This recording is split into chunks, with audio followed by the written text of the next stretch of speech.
আমি আপনি কি মৃত্যু থেকে বাঁচতে পারবো? কখনোই বাঁচতে পারবো না। এই জন্য মৃত্যু যেহেতু আপনার আমার হবেই, আপনি আমি যেহেতু এই পৃথিবীতে থাকবোই না, তাহলে আপনার আমার একটা বাড়ি নির্মাণ করতে হবে কি হবে না? সেই বাড়িটি হলো কবর। সেই বাড়িটার নাম কি? কবর। যেই কবরে আপনার কোনো বন্ধু থাকবে না, কোনো বান্ধবী থাকবে না, কোনো ছেলে থাকবে না, কোনো মেয়ে থাকবে না। আপনার আপন স্ত্রী, যিনি আপনার ঘর সংসার করেছেন, যার জন্য আপনি হালাল নাই হারাম খেয়ে খেয়ে জীবনযাপন করেছেন, সংসার পরিচালনা করেছেন, ওই স্ত্রীও আপনার পাশে থাকবে না। থাকবে? থাকবে না। বন্ধুরা আমার, মৃত্যু থেকে কেউ রেহাই পাবে না। অতএব আপনাকে আমাকে সচেতন হতে হবে, প্রস্তুতি নিতে হবে। মৃত্যুর স্বাদ গ্রহণ করার পূর্বে আপনাকে পূর্ণাঙ্গ একজন আদর্শবান মানুষ হতে হবে। কথা বলেন ঠিক কিনা? চুরি ডাকাতি, সুদ ঘুষ, মদ জুয়া, তাস, 16-18 সব বাদ দিতে হবে। যত বিড়ি আছে সব বাদ দিতে হবে, যত নেশা আছে সব বাদ দিতে হবে। যদি আপনি আদর্শ মানুষ হতে চান, আদর্শবান মুসল্লি হতে চান, তাহলে কবরে আপনি শান্তি পাবেন। তাছাড়া কবরে শান্তি পাওয়া যাবে না। কবরে যদি আপনি আটকে যান, তাহলে আপনার সব পথ বন্ধ হয়ে যাবে, কোথাও আপনি মুক্তি পাবেন না। কবরে যদি আপনি রাস্তা ক্লিয়ার পান, তাহলে আপনার সব রাস্তা ক্লিয়ার হয়ে যাবে। সুবহানাল্লাহ বলেন। প্রিয় বন্ধুরা আমার, আমর ইবনুল আস রাদিয়াল্লাহু তাআলা আনহু, এই হাদিসটি আসছে সহিহ মুসলিমের 220 নম্বর হাদিস। আমর ইবনুল আস, যিনি আল্লাহর নবীকে এত ভালোবাসছেন, এত মহব্বত করেছেন, যেদিন ইসলাম ধর্ম গ্রহণ করেছেন সেদিন থেকে নিজের জীবনটাকে ইসলামের জন্য দান করে দিয়েছেন। সুবহানাল্লাহ বলবেন না? অর্থ সম্পদ যা ছিল সব ইসলামের জন্য দান করেছেন, বিনিময়ে কবরের শান্তি এবং জান্নাত। কয়টা জিনিস? দুইটা জিনিস। একটা হলো কবরের শান্তি, অপরটি হলো জান্নাত। কারণ কবরে যদি শান্তি না পান, আপনার কবরে জান্নাত থাকবে না। কবরে যদি আপনি শান্তি পান, আপনার জান্নাত অটোমেটিক আল্লাহর দয়ায় আপনি পেয়ে যাবেন। ঠিক কিনা? আমর ইবনুল আস রাদিয়াল্লাহু তাআলা আনহু, তিনি 5 ওয়াক্ত ফরজ সালাত যথা সময়ে জামাআতের সাথে তিনি কায়েম করেছেন। আব্দুল্লাহ ইবনে আমর তিনি বলেন, আমার জানা মতে আমার বাবাকে আমি কোনোদিন দেখি নাই তিনি 5 ওয়াক্ত সালাত মসজিদ ছাড়া তিনি বাড়িতে পড়েছেন। সেই আমর ইবনুল আস রাদিয়াল্লাহু তাআলা আনহু, তিনি দেওয়ালের দিকে মুখ করে তিনি কান্না করতেছেন।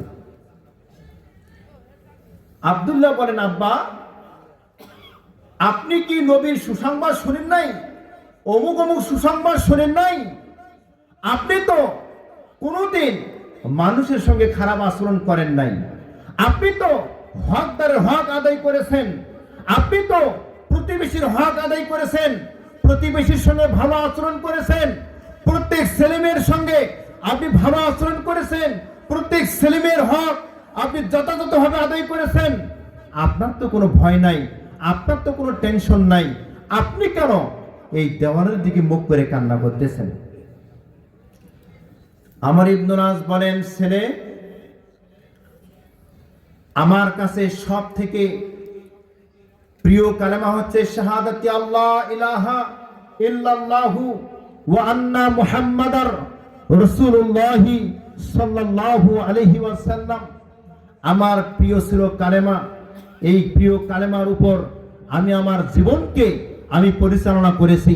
যেদিন আমি ইসলাম ধর্ম গ্রহণ করেছি, আমি এখন পর্যন্ত আমি কোনোদিন শিরিক করি নাই, কোনো মূর্তির কাছে মাথা নত করি নাই।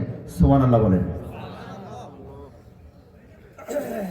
নবমুসলিম যারা নবমুসলিম হয়, এরা বুঝে সুঝে তারা মুসলমান হয়।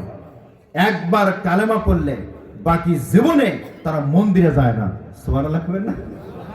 আপনি যারা নবমুসলিম হয় আপনি তাদেরকে কখনোই আপনি মন্দিরে নিতে পারবেন না, কিন্তু আমরা কিন্তু মন্দিরে ঠিকই যাই। কি যাই না? মন্দিরে যাই।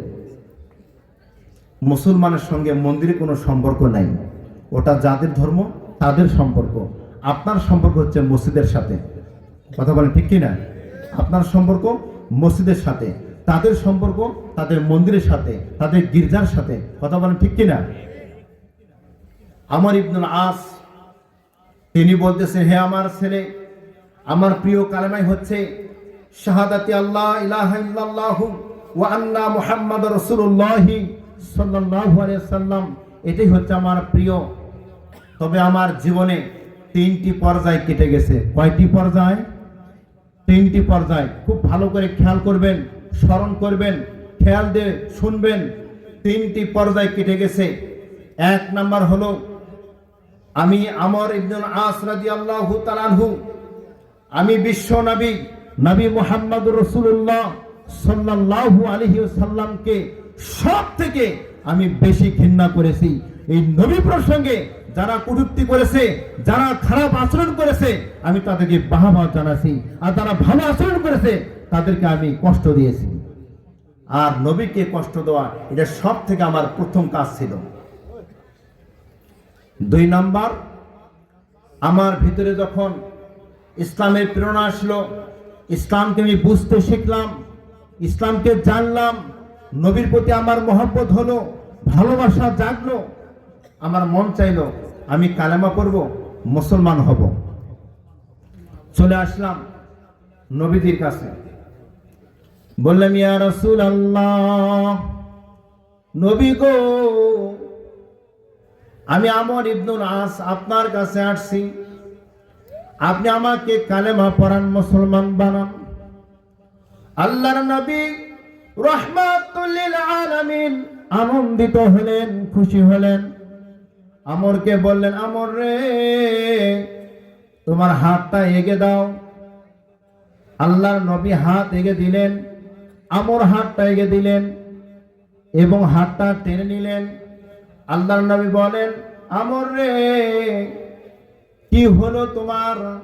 তুমি না ইসলাম ধর্ম গ্রহণ করবে, কালেমা পড়বে, মুসলিম হবে, হাত কেন তুমি টেনে নিলা?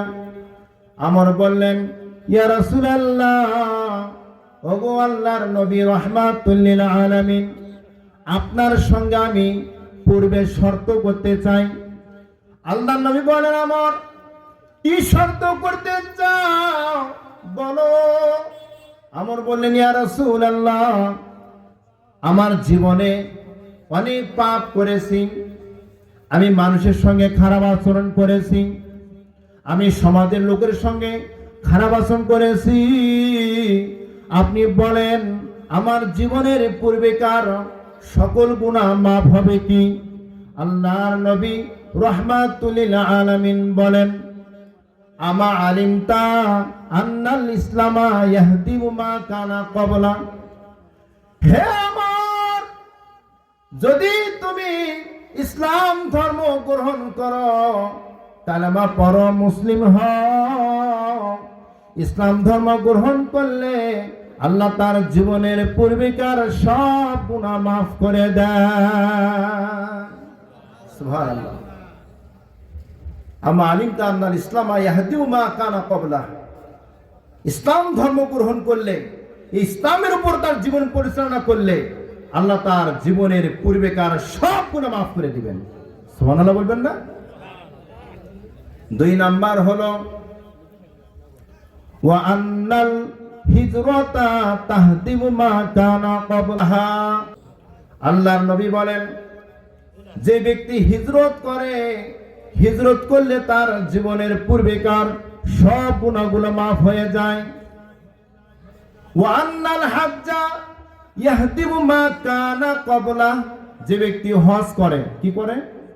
হজ করে, হজ করলে তার জীবনের পূর্বেকার সব গুনাহ আল্লাহ মাফ করে দেন। নিয়ত করেন হজ করার জন্য।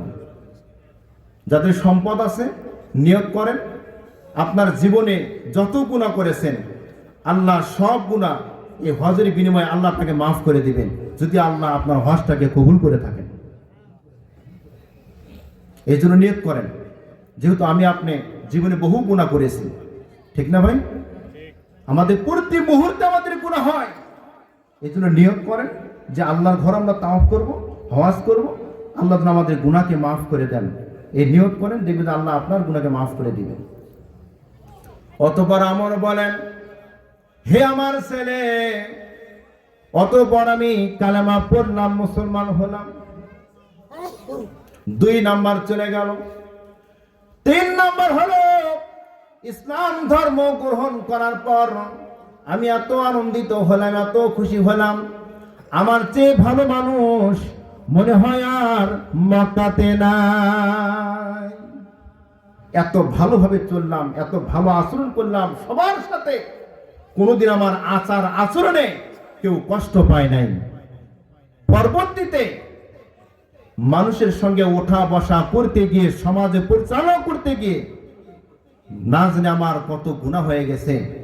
বা ইসলাম ধর্ম গ্রহণ করার ওই সময়ে আমি নবীকে ভালোবাসি, আমার দ্বারা ভালো কাজ হয়েছে, তখন যদি আমার মৃত্যু হতো আমি আশা করতাম আমার স্থানটা হয়তো জান্নাতে হতো। সুবহানাল্লাহ বলেন। এখন সমাজে চলতে গিয়ে, বিভিন্ন মানুষের সঙ্গে ওঠা বসা করতে গিয়ে আমার আমল যখন কেমন হচ্ছে আমি জানি না, আমার স্থান জান্নাতে না জাহান্নামে, এই জন্যে আমি কান্না করতেছি। আমর বললেন, হে আমার ছেলে, তোমাকে কয়েকটি ওসিয়ত করে যাই, কয়েকটি ওসিয়ত খুব খেয়াল করবেন।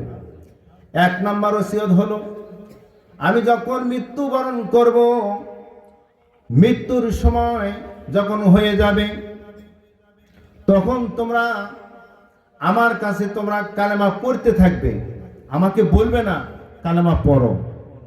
আমাকে কি বলবে না? যে কালেমা পড়ো। আমাকে বলবে না যে এখন তওবা করো। কথা কি বুঝতেছেন? মানে আমর বলতেছেন, আমার যখন মৃত্যুর পর্যায়ে চলে আসবে, আমাকে তুমি বলবে না যে আব্বা আমার সঙ্গে কালেমা পড়ো, লা ইলাহা ইল্লাল্লাহু মুহাম্মাদুর রাসূলুল্লাহ, তুমি বলবে না, কারণ এটা রাসূলের সুন্নাহ নয়। বাবা হয়ে তার সন্তানকে বলতেছে, এটা রাসূলের সুন্নাহ নয়। আমার মৃত্যুর সময় তুমি আমাকে তওবা পড়াবে না, কারণ তুমি যদি আমাকে তওবা পড়াও, তা আমার যদি মৃত্যু ওই সময় হয়ে যায়, আমি তার ভালো কাজ করতে পারবো না। পারবো? তাহলে আমাকে তওবা পড়াতে হবে কখন? এখন আমাকে তওবা পড়াতে হবে। মানে এখন আমি সুস্থ আছি, আমি এতদিন খারাপ ছিলাম, এখন তওবা করে আমি এখন ভালো কাজ করতে পারবো, তাহলে এখন তওবা পড়াতে হবে। কথা বলেন ঠিক কিনা? এখন আপনি তওবা করবেন, সামনে আপনি ভালো কাজ করবেন, তাহলে আশা করা যায় যে আপনি ভালো কিছু করতে পারবেন। বন্ধুরা আমার, এরপর বলতেছেন, হ্যাঁ, এরপরে বলতেছেন, আমার যখন মৃত্যু হবে, আমাকে যখন কবরের পাশে নেওয়া হবে, সেই সময় তোমরা আমার সঙ্গে জীবন্ত আগুন সাথে নেবে না। কি নেবে না? জীবন্ত আগুন। এই যে মশাল ধরে আমরা আগুন সাথে নিই না, এরকম আগুন নেওয়া যাবে না। 2 নাম্বার হলো, আমাকে যখন কবরস্থ করবে, দাফন করবে, দাফন করার পর তুমি কবরের পাশে দাঁড়িয়ে থাকবে, কবরের পাশে দাঁড়িয়ে থাকবে এবং আমার জন্য তুমি দোয়া করবে। কাকে বলতেছেন? সন্তানকে বলতেছেন, আমার পাশে দোয়া করবে। ততক্ষণ তুমি দোয়া করবে এবং তোমার সারা শব্দ আমি বুঝতে পারবো এবং উপস্থিতিতে আমাকে প্রশ্ন করা হবে, আমি যেন সহি সালামতে আমার প্রশ্নের উত্তরগুলো আমি দিতে পারি। সন্তানকে আদেশগুলো করলেন। বাবা মা মারা গেলে সন্তান কবরের পাশে দাঁড়িয়ে থাকবে, কিন্তু আমরা তা থাকি না। থাকি কি? তা থাকি না। এই মাটি দিয়ে এই দৌড়াও দৌড়াও, এখন কবর আদাব শুরু হয়ে যাবে, সন্তান শুরু হয়ে যাবে। অথবা আমরা বাইরে থেকে বলি সবাই মিলে এখন তার জন্য দোয়া করি, কিন্তু ওইটা তো শিক্ষা নয়। শিক্ষা হলো আপনার বাবা মা মারা গেছে, আপনার ভাই মারা গেছে, আপনি কবরের পাশে দাঁড়িয়ে থাকেন, ঘন্টা বা ঘন্টা থাকেন, তার জন্য দোয়া করেন, সেটা আপনার কামে লাগবে। কথা বলেন ঠিক কিনা? বন্ধুরা আমার, আমর রাদিয়াল্লাহু তাআলা আনহুর মৃত্যুর যন্ত্রণা শুরু হয়ে গেল। আমর বলতেছেন, ছেলে আমার বড় কষ্ট হচ্ছে, আমার মনে হয় এই আসমান এবং জমিন আমার বুকের উপর দিয়ে চাপ দিয়ে ধরেছে। ছেলে আব্দুল্লাহ রে, আমি তোমাকে আর একটা কথা বলি, হয়তো আমার জন্য কিছু সহজ হতে পারে। আব্দুল্লাহ বলেন, আব্বা গো, বলেন বলেন। আমার বলতেছেন, হে আমার ছেলে আব্দুল্লাহ, আমার যে সম্পদগুলো আছে এই সম্পদগুলো তুমি আল্লাহ রাস্তায় দান করে দাও, তাহলে আমার জীবনটা যেটা আমার সহজ হবে। আব্দুল্লাহ বলেন, আমার আব্বা যখন বললেন তার বুকটা ভারী হয়ে গেছে, গলার ভেতর কষ্ট হচ্ছে, নিঃশ্বাস নিতে কষ্ট হচ্ছে। অতঃপর আমি আমার বাবার সম্পদগুলো সাথে সাথে আমি স্বীকার করলাম, এগুলো আল্লাহ রাস্তায় আমি দান করে দিলাম। অতঃপর দেখতে পেলাম আমার আব্বা মুহূর্তের মধ্যেই যেন ঘুমিয়ে গেল। সুবহানাল্লাহ। সম্পদ দান করলো, বাবা মুহূর্তের মধ্যে ঘুমিয়ে পড়লেন, টেরই পারেন না, মৃত্যু হয়ে গেল। প্রিয় বন্ধুরা আমার, এই জন্য কবর আমাদের অনন্তকালের একটা ঠিকানা। এই দুনিয়াতে আমরা ক্ষণস্থায়ী, কিন্তু কবরটাও হলো ক্ষণস্থায়ী, কিন্তু কতক্ষণ থাকতে হবে এই পথটাও কিন্তু অনেক লম্বা হবে। প্রিয় বন্ধুরা আমার, ওই কবর যেন আপনার আমার সুন্দর হয়, ভালো হয়, আরামদায়ক হয়, শান্তির জায়গা হয়, এই জন্য আপনাকে কি করতে হবে? দুনিয়াতে দান করতে হবে। আপনি যদি দান করেন তাহলে কবরের ভেতর যখন আপনাকে শুয়ে দেওয়া হবে এবং উপরে যখন আপনাকে খাড়াল দেওয়া হবে, বাঁশের চাল দেওয়া হবে, অতঃপর মাটি দেওয়া হবে, মানুষ দিতে না দিতে আপনি দুনিয়াতে যে দান করেছেন এই দানগুলো আপনার কবরের চতুর্পাশ দেশে ওরা দাঁড়িয়ে যাবে। সুবহানাল্লাহ বলবেন না? যার সমর্থন আছে 500 টাকা, 500 টাকা দান করেছে। যার সমর্থন আছে 10,000 টাকা, 10,000 দান করেছে। সেই সমর্থন যে দানগুলো ওই কবরের চতুর্পাশ দিয়ে আপনার বেষ্টন দিয়ে আপনাকে এমনভাবে পাহারা দিবে, আপনাকে কোনো আযাব, কোনো যন্ত্রণা আপনাকে স্পর্শ করতে দিবে না। সুবহানাল্লাহ আসতে বলেন।